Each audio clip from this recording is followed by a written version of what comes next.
지금 제가 읽어드린 대로 저렇게 3, 4장 5절에서 9절 말씀은 굉장히 내용이 깊은 내용이에요. 그 제목을 제가 주 하나님의 이름이 진정으로 선포될 때 따르는 속성들 이렇게 제목을 붙였습니다. 성경에서요, 어떤 한 문맥을 통하여 성경 전체의 큰 그림을 볼 수 있는 부분이 있는데 지금 우리가 읽어드린 대로 저렇게 3, 4장 5절에서 9절의 내용이 그 중에 하나에 바로 이 부분을 통해서 영적인 진리와 교리적인 진리를 우리는 알 수가 있습니다. 이와 같이 교리가 계시되는 부분, 영적인 진리가 집중적으로 드러나는 부분에서는 사람들이 전통이나 학자들의 의견이 여기서 침투하지 못하도록 우리는 더 특별히 조심해서 읽어야 된다 이것이요. 자, 출애굽기 34장 7절을 여기서는 다시 한번 보죠.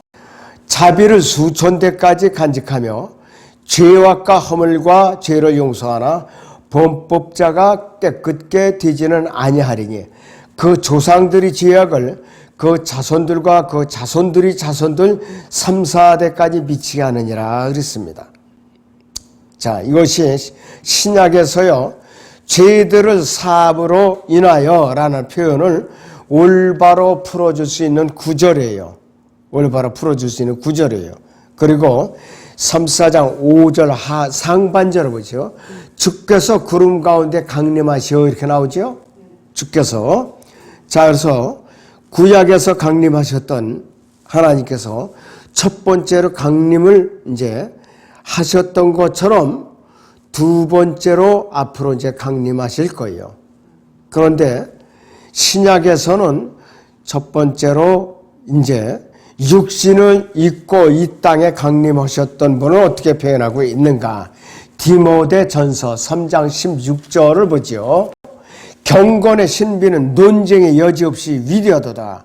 하나님께서는 육신으로 나타나셨고 성령으로 의롭게 됐으며 천사들에게 보이셨고 이방인들에게 전파됐으며 세상에서 믿음 받으셨고 영광 가운데로 들려 올라가셨습니다. 그랬습니다.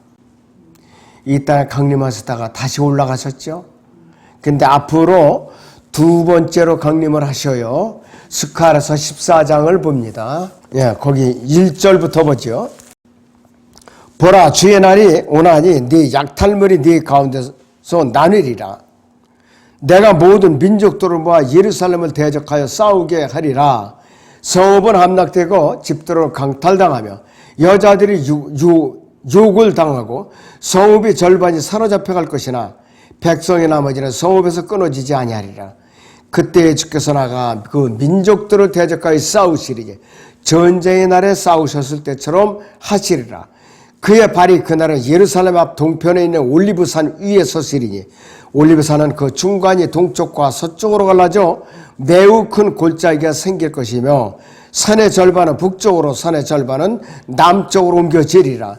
너희는 산들이 골짜기로 도망하리니 이는 산들이 골짜기가 아살까지 미칠 것임이라.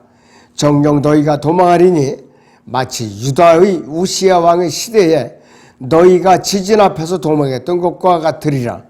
주 나의 하나님께서 오시리니 모든 주와 함께 하리이다 그랬습니다. 예, 모든 성도들이. 예. 자, 그렇게 오실 거라 이것이요.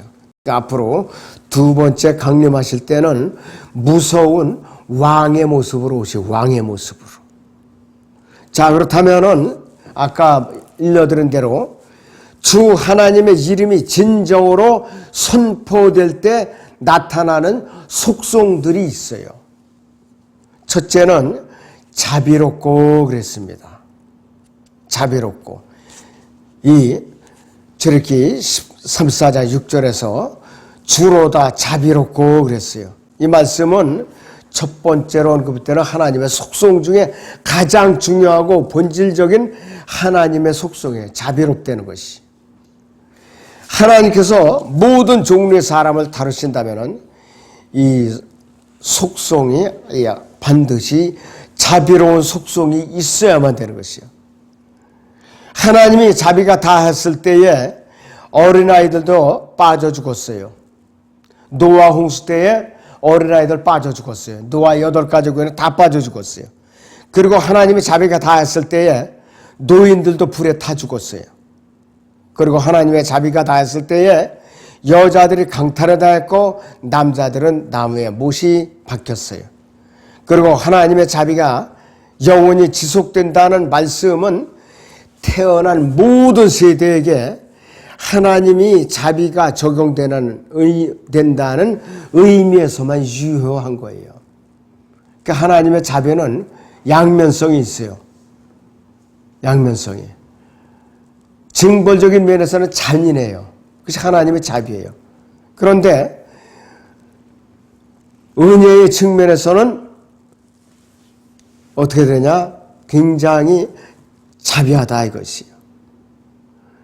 자, 그래서 어떤 때는 어린아이가 생명을 잃는 것이 또 하나님의 자비이고 파라오가 물에 익사한 것도 하나님의 자비예요. 시편 136편을 보죠, 여러분들. 15절을 보죠. 파라오와 그의 군대를 홍해에 쓸어놓으신 분께 감사하라. 그의 자비가 영원히 지속됨이라 그랬습니다. 17절에 큰 왕들을 치신 분께 감사하라. 그의 자비가 영원히 지속됨이라. 유명한 왕들을 죽이신 분께 감사하라. 그의 자비가 영원히 지속됨이라. 아모리인들의 왕 시온을 죽이신 분께 감사하라. 그의 자비가 영원히 지속됨이라. 또 바산왕 옥을 죽이신 분께 감사하라. 그의 자비가 영원히 지속됨이라. 자, 그리고 23절을 보시면은 우리의 낮은 상태에서 우리를 기억하신 분께 감사하라. 그의 자비가 영원히 지속됨이라. 우리의 원수들로부터 우리를 구속하신 분께 감사하라. 그의 자비가 영원히 지속됨이라. 모든 육체에게 먹을 것을 주시는 분께 감사하라. 그의 자비가 영원히 지속됨이라. 오 하늘의 하나님께 감사하라. 그의 자비가 영원히 지속됨이라 그랬습니다. 사람들을 몰살시키는 것도 하나님의 자비예요. 먹을 것을 주시는 것도 하나님의 자비예요. 양면성이 있다 이것이요. 자, 그래서 이 땅에 사는 모든 사람은 종족이나 피부나 색깔이나 혈통, 민족이나 국가를 초월해서 하나님의 자비가 있기 때문에 살 수가 있는 거예요. 하나님의 자비가 있기 때문에. 자, 그리고 어떠한 사람도 하나님이 자비가 없이는 살아갈 수가 없어요. 어떤 국가도 하나님의 자비가 없이는 세워질 수가 없어요. 자, 그래서 하나님께서 행하시는 모든 일 위에는 하나님의 자비가 있다는 뜻이에요. 하나님께서는 의로운 사람에게도 불의한 사람에게도 자비로우세요. 하나님께서 어떤 사람을 다루실 때에 그 사람에게 자비를 베푸지 않고서는 다루시질 않아요. 다루시질 않는 분이에요.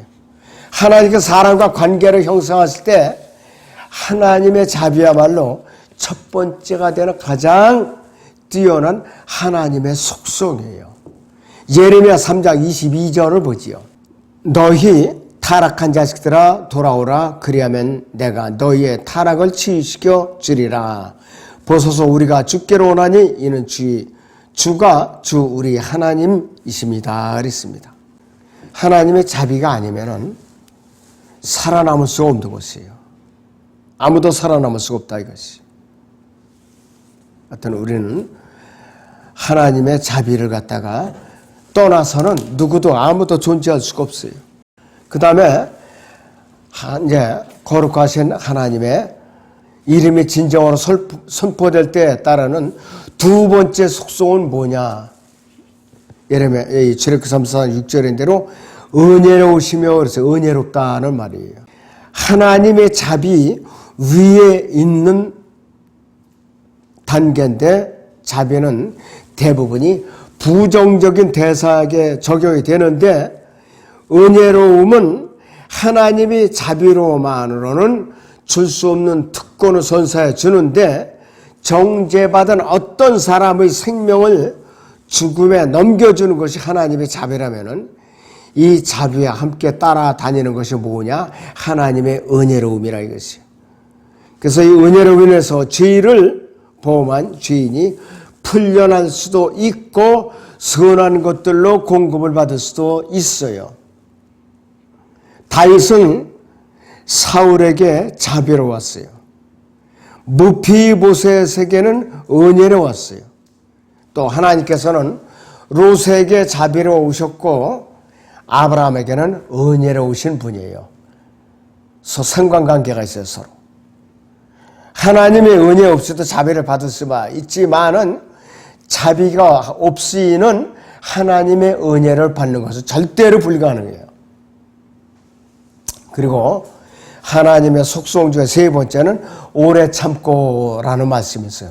오래 참으심. 자, 모세의 마음을 가장 강렬하게 찔렀던 것이 오래 참음이에요. 오래 참음. 자, 여기서 민수기 14장 18절을 보지요.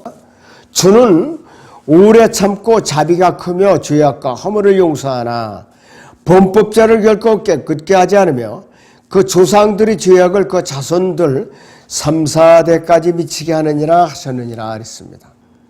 200만 명이 넘는 이스라엘이 광야에 있는 교회에서 틈만 있으면 불평을 하고 하나님을 대적하고 우상을 섬기려고 애를 썼던 사람들이에요. 자, 이 많은 띠거지들을 정말로 모세가 데리고 나오는데 얼마나 속이 터졌겠느냐 이것이죠. 하나님의 오래 참음이 얼마나 위대한지를 모세는 몸으로 체험한 사람이에요. 하나님께서는 이 이스라엘에 불평했을 때에 사람들을 불로 태워 죽이고 그랬었던 분이에요. 민수기 11장을 보죠. 11장 1절부터 백성이 불평함으로 그것이 주를 불쾌하게 하였으니 주께서 그것을 들으시고 그의 진노가 타올랐으며 주의 불이 그들 가운데 붙어서 진영의 맨 끝에 있는 자들을 살랐더라. 백성이 모세에게 부르짖으니 모세가 주께 기도하자 그 불이 꺼졌더라. 그가 그곳의 이름을 타베라라 불렀더라. 이는 주의 불이 그들 가운데서 태웠음이더라 했습니다. 이들은 틈만 나면 불평을 일삼았던 자들이에요. 이들은 출애굽기 32장에서 금송아지를 만들어 놓고 우리를 이집트로 데려갈 신이라고 하나님 앞에 내뱉었던 그런 사악한 자들이라 이것이요. 그러나 하나님께서는 모세의 중보 기도를 듣고 참아주셨죠. 이 민족 전체를 멸망시키고 모세를 들여서 새로운 민족을 일으키려고까지도 마음먹었던 분이에요. 근데 참아주셨다 이것이. 오래 참으셨다 이것이. 자, 그리고 또 하나님의 속성 중에 네 번째 속성은 뭐냐? 선함과 진리라는 말이 6절에서 나옵니다. 선함과 진리. 자, 구약에서 예수 그리스도의 성품이 나오는데 우리는 주의를 기울여야 됩니다. 자, 노아의 경우를 통해서 하나님의 은혜로움이 어떤가를 알 수가 있고 롯의 경우를 통해서 하나님의 자비와 오래 참음이 어떤 것인지를 알 수가 있어요. 자, 구약에서 성령의 모형인 엘리에셀은 진리에 대해서 언급을 하고 있어요. 창세기 24장 27절을 보겠습니다. 그가 말하기를 나의 주인 아브라함의 주 하나님의 송축하오니 이는 나의 주인께서 주의 자비와 주의 진리를 없애지 아니하였습니다. 주께서는 길에서 나는데 주인의 형제의 집으로 인도하셨나이다 하니라 그랬어요. 성령을 예편에 엘리에셀이 주의 진리를 소개하고 있어요. 야곱도 진리에 대해서 언급하고 있어요. 그런데 하나님께서는 이스라엘에 관련해서만 이 하나님의 선함에 대해서 얘기를 하고 있는데 선함과 진리라는 말씀은 하나님의 이름을 선포한 때부터 나온 것인데요. 여기서 이 선함은 성령의 열매 가운데 하나예요. 갈라디아서 5장 22절인데. 근데 이 선함은 에베소서 5장 9절에 보면은 세 단어가 같이 나오는 부분이 있어요. 에베소 5장 9절입니다.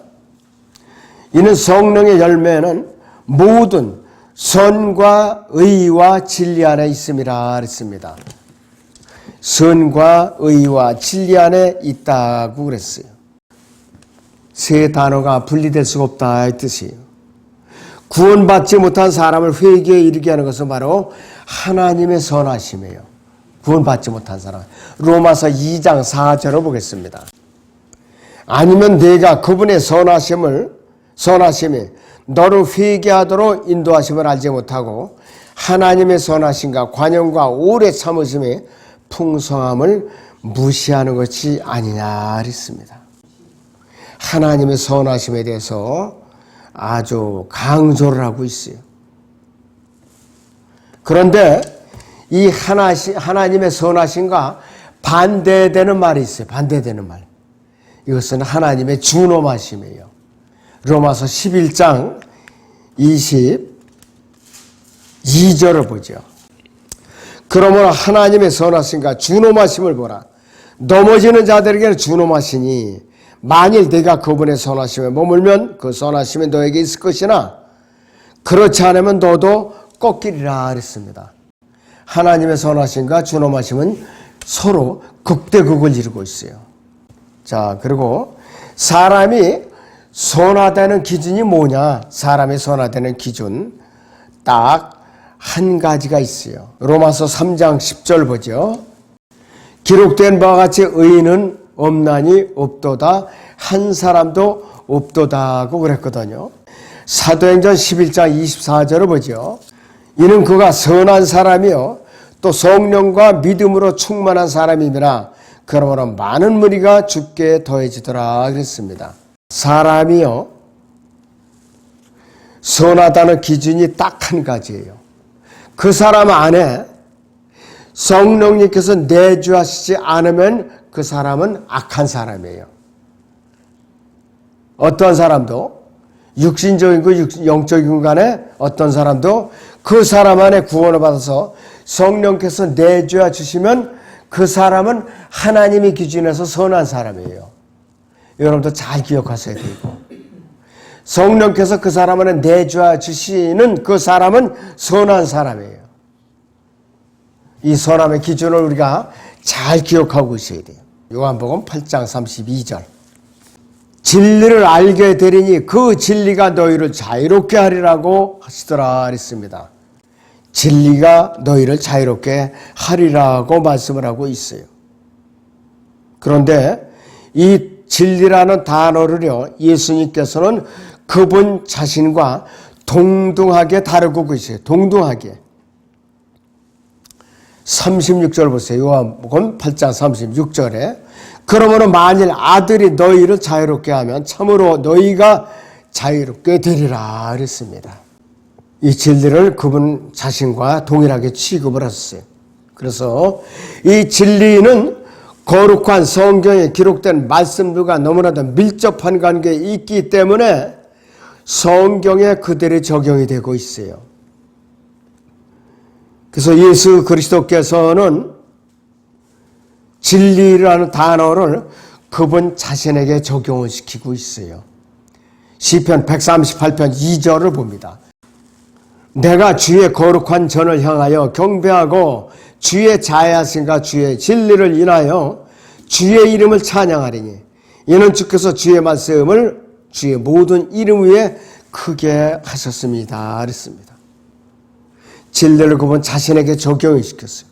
그리고 이 진리는 곧바로 성경에 적용이 되고 있어요. 성경에 적용이 되고 있어요. 잠언 30장 5절을 봅니다. 하나님의 모든 말씀은 순수하니 그는 여기서 자기를 신뢰하는 자들에게 방패신이라 그랬습니다. 또 신약에서 요한복음 17장 17절을 보세요. 아버지의 진리로 그들을 거룩하게 하여 주옵소서. 아버지의 말씀은 진리이다 그랬습니다. 그러니까 진리는 예수 그리스도고 또 이 진리는 곧바로 성경이라는 말이에요. 바로. 그러니까 하나님은 예수 그리스도는 성령은 진리라는 말이에요. 바로. 그 다음에 출애굽기 34장 7절에서 죄와 허물과 용서라는 말이 나와요. 죄와 허물과 용서. 그런데 여기서 죄악이라고 그러는데 영어로는 iniquity라고 그러는데 자연의 본성에 반대되는 것을 죄악이라고, 그리고 허물이라는 말은 율법이나 규례를 던져버리는 반역이 바로 허물이라고 그래요. 그런데 죄는, 이 신이라는 것은 어떤 종류든지 불의를 포함하는 것이 죄라고 말합니다. 요셉은 자기 형제들의 허물들을 용서했어요. 다윗은 아비가일의 허물을 용서했고, 또 예수 그리스도께서는 이 땅에서 사역을 하시는 동안에 용서함이라는 그 단어를 많이 쓰셨어요. 용서함이라는 단어. 그래서 영어에서요, 용서를 말하는 forgive라는 단어가 신약의 remission이라는 말과 똑같아요. R-E-M-I-S-S-I-O-N 그랬어요. 이것이 요한복음 20장 23절에 나오는데, 이건 뭐냐? 무엇인가를 알아차리지 못하는 상태에서 눈에 보이지 않도록 보내다라는 뜻이 있고, 또는 알아차리지 못하는 상태에서 무엇인가를 지나치다, 이 뜻이 있어요. 히브리서 10장 17절을 보죠. 또 그들이 죄들과 불법들을 다시는 기억하지 아니하리라고 하셨음이라 그랬습니다. 하나님께서는 예수 그리스도께서 육신으로 나타나시기 훨씬 이전에 구약시대에 살았던 많은 사람들을 아무런 값없이 용서를 해 놓으셨어요. 그런데 이 용서의 근거가 어디 있느냐? 송아지와 염소의 피에 근거한 것이었어요. 송아지와 염소의 피에 근거했다 이것이에요. 히브리서 10장 4절을 보니까요, 죄들이 용서함에 대해서 언급이 없어요. 10장 4절을 보죠. 이는 황소들과 염소들의 피로는 죄들을 제거하는 것이 불가능하기 때문이라 그랬습니다. 출애굽기 4장 7절인 대로 범법자가 결코 깨끗게 되지는 아니하리니 그랬어요. 이건 뭐냐? 여기서부터 잘 들어야 돼요. 자, 구약의 성도들은 깨끗하게 되지 않은 채 용서를 받았어요. 깨끗하게 되지 않은 채. 구약의 성도들의 죄들은 옮겨지지 않은 채 간과가 된 것이에요. 이 구약의 성도들의 죄들은 예수 그리스도께서 나타나시기 전까지, 갈보리 십자가에서 희생제물로 드려지기 전까지는 구속이 되질 않았어요. 리듬드가 안 됐다 이거죠. 그래서 이 주제는 성경에서 다루는 가장 중요한 주제 중 한 가지예요. 이게 오늘 핵심이에요. 오늘 잘 들으세요. 첫째는 히브리서 9장 15절을 보죠. 이런 연으로 그는 새 언약의 중보자시니 이는 첫 언약의 때에 범죄한 것들을 구속하시려고 이렇게 말하고 있어요. 자, 이건 뭐냐? 이러한 허물들이 트랜스그레션이라고 그래요. 자, 허물들이 범죄한 것들, 이것이 용서되었다고 하더라도 범죄자들 자체가 아직까지 깨끗하게 되지 않았다는 뜻이에요. 바로 로마서 3장 25절 보죠. 하나님께서는 그의 피를 믿는 믿음을 통하여 그를 화목제물로 세우셨으니 이는 하나님의 오래 참으심 가운데서 이전에 지은 죄들을 사하심으로 인하여 그의 의를 선포하려 하시며 이렇게 말씀을 하고 있어요.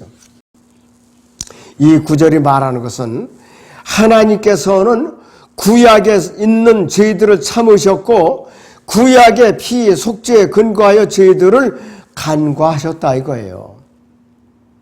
속죄가 된 게 아니라 이것이에요.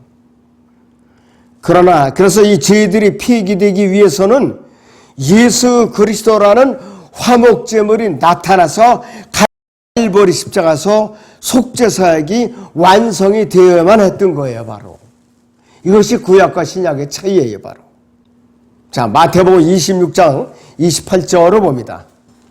이는 이것이 죄들을 사하심으로 인하여 많은 사람을 위해 흘리는 나의 새 언약의 피이기 때문이라 그랬어요. 하나님께서는 의로우시고 거룩하신 하나님이 되시기 위해서는 사람들을 용서해 주는 데에 대한 법적인 근거가 반드시 필요했던 것이죠. 그래서 마태복음 26장과 27장에서 하나님의 아들이신 예수 그리스도께서 갈보리 십자가에 못 박히시기 전까지는 어떠한 속죄사역의 역사가 나타날 수도 없었어요. 이 근거가 나타날 때까지 잠정적인 근거가 된 것이 바로 황소들과 염소들이 피었던 것이에요. 구약 성도들이.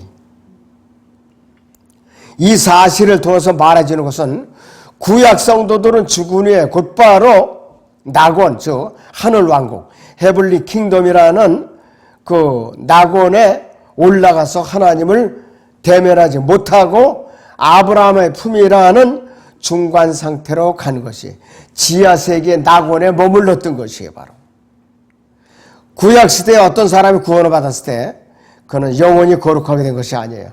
새로운 출생을 경험하지 않고 그는 성도가 된 거예요. 새로운 출생을 경험하지 않은 상태에서 하나님께서 그를 받아주신 것은 약속오음의 근거였던 거예요. 뭐냐? 첫째, 용서는 받았지만 구속은 되지 않았다. 두 번째는 넘어가기는 했지만, 즉 출애굽기 12장에서 유월절을 문 설주와 기둥에 뿌려진 양의 피에서 넘어가기는 했지만 중생하지는 않았다. 거듭나지는 않았다 이 말이에요. 바로 이러한 이유로 인해서 예수 그리스도께서 나타나셔야만 됐고 완전한 제물로서 자신을 갈보리 십자가에 드리지 않으면 안 됐던 것이에요. 히브리서 10장 10절을 보죠. 그 뜻에 따라 한 번 예수 그리스도의 몸을 들이심으로 우리가 거룩하게 된 것이라 그랬습니다. 단번 속죄 사역을 이루어 놓으셨다 이것이에요. 바로 그래서 이 죄들을 사하심으로 인하여 for the remission of sins라는 말씀이 나오는 모든 것들이 모두 이것과 관련된 구절이에요. 마태복음 26장 38절이나 마가복음 1장 4절이나 사도행전 2장 38절이 모두 이런 관련이 있는 구절들이라 이것이에요. 그래서 예수 그리스도께서 피를 흘리신 것은 하나님께서 이미 죄들을 용서해 주셨지만은 그 죄들을 용서한 근거를 갖고 계셔야만 했기 때문에 예수 그리스도께서 갈보리 십자가에서 피를 흘리셔야만 됐던 것이에요. 베드로가 침례를 준 것은 바로 이러한 것에 근거해서 침례를 줬던 것이에요. 바로 이런 것에 근거해서 그것이 바로 사도행 2장 38절의 사건이에요. 바로 그래서 죄들을 사하심으로 인하여 for the remission of sins라는 말은 어떤 곳에서도 죄들을 용서받기 위해라는 그런 의미로 사용된 것이 없어요. 신구약에 어디든지 없다 이것이. 그래서 마가복음 1장 4절에서 죄들을 사함받은 것으로 인하여라는 그 의미는 어느 누구에게도 결코 그들의 죄들을 용서받기 위해서 침례에 순종하라는 명령이 아니었다 이것이에요. 바로 그래서 예수 그리스도께서는 유대인들이나 이방인들 즉 세상 모든 죄인들을 위해서 갈보리 십자가에서 희생제물로 드려지셨기 때문에 이 일이 가능했던 것이에요. 출애굽기 34장 8절에서 9절을 보죠. 모세가 급히 땅에 머리를 숙여 경배하며 말씀드리기를 이제 내가 주의 목전에서 은혜를 입었으면 오 주여 내가 주께 바라오니 나의 주께서 우리 가운데 가소서. 이는 그들이 목이 굳은 백성임이니이다. 우리의 죄악과 죄를 용서하시고 우리를 주의 유업으로 삼으소서 하더라 그랬습니다. 모세의 말에 주의를 기울여 보면은요, 우리의 죄악과 죄를 용서하시고 라고 간구하고 있어요. 근데 출애굽기 32장 32절에서는 그들이 죄를 용서해 달라고 간구했어요. 근데 34장 9절에서는 모세가 갑자기 우리의 죄라고 말하고 있어요. 그러니까 백성들뿐만 아니라 자기 자신에 대해서도 고소를 하고 있는 것이요. 이것이 하나님을 만나는 필수 과정이에요. 우주를 창조하신 창조주를 만나게 되는 모든 사람의 특징은 뭐냐? 자기 자신의 양심이 호된 죄책감으로 두들겨 맞아야만 땅에 엎드러질 수가 있어요. 바로. 어떤 사람도 하나님의 말씀을 마음을 알지 못하고서는 성령께서 역사하시는 새로운 출생을 경험할 수가 없어요. 그래서 자신의 의로서는 도저히 하나님 앞에 감히 일어설 수 없다는 사실을 알아야만 새로운 출생을 경험할 수가 있다는 것이에요. 그래서 이 사실에 동의하지 않는 사람은 그가 기다리는 것은 어디냐? 둘째 사망인 불못이 기다리고 있을 뿐이에요. 바로. 자, 모세는 죄에 대한 용서를 구하기 전에 은혜를 먼저 말하고 있어요. 그래서 이제 내가 주의 목전에서 은혜를 입었으며 이렇게 표현을 하고 있는데, 모세는 하나님 앞 겸손하게 참된 구원자로서 자기 자신을 자신의 백성들과 동일하게 구원의 대상으로 머리를 숙여서 무릎을 꿇은 거예요. 모세 자체도. 모세는 예수 그리스도의 예표인데도 불구하고 그렇게 겸손했던 것이에요. 자, 오늘은 굉장히 내용이 깊고 수준이 높은 메시지예요. 잘 숙지하시기 바랍니다. 기도하겠습니다.